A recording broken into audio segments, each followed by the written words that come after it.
Home Minister of Meghalaya LAHKMEN RYMBUI, while addressing media persons on the 14th of April 2022, informed on the recent arrest of 2 people involved in sending threatening mail to various government officials of the state. LAHKMEN RYMBUI stated that following thorough investigation to nab members of the newly formed outfit Lawei by Phyrnai in their alleged involvement in sending threatening messages via email to the Chief Minister and others, the crime branch of the Meghalaya police were able to identify and detain 2 of the group's members and also another person just 10 days after receipt of such warnings and threats. RYMBUI also informed that some hardware and software materials were recovered from the detainees. However, names and other details could not be disclosed as further investigation into the matter is still on, added Home Minister LAHKMEN RYMBUI.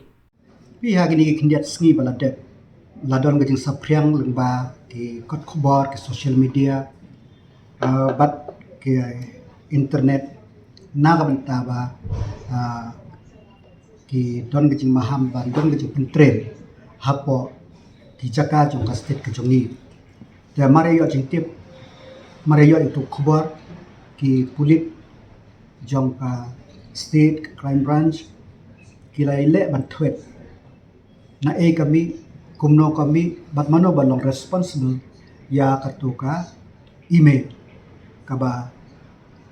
wanra ya kata kajin snow ting haki nong song snow rekam da important hi menin ki pulit ki layo an identify ya ki balong responsible na lenta katuka email bat marmar hi menin jamit kila ditenya arbut ki breu but lakem ru ya way bade balong responsible ya katuka kam but ka investigation kadang jai kanongut kumno bat ke gajing thumu jangki te ya kan kam ki crime branch police ki dang ne berkam ba khnang ba nginla ban solve ya kan case bat kan long ru gajing sneng ya ki breu ba kim de ban show le kulmar lane pen phyang kulmar ki no ki khubor kham tam kabaya de ban pen thut ya ka jings ngeu song suk song sai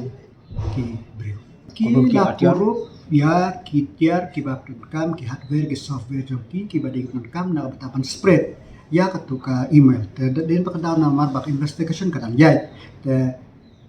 ka full detail din sayo pat hadin am ki de bang ni na Shillong ki bale na kam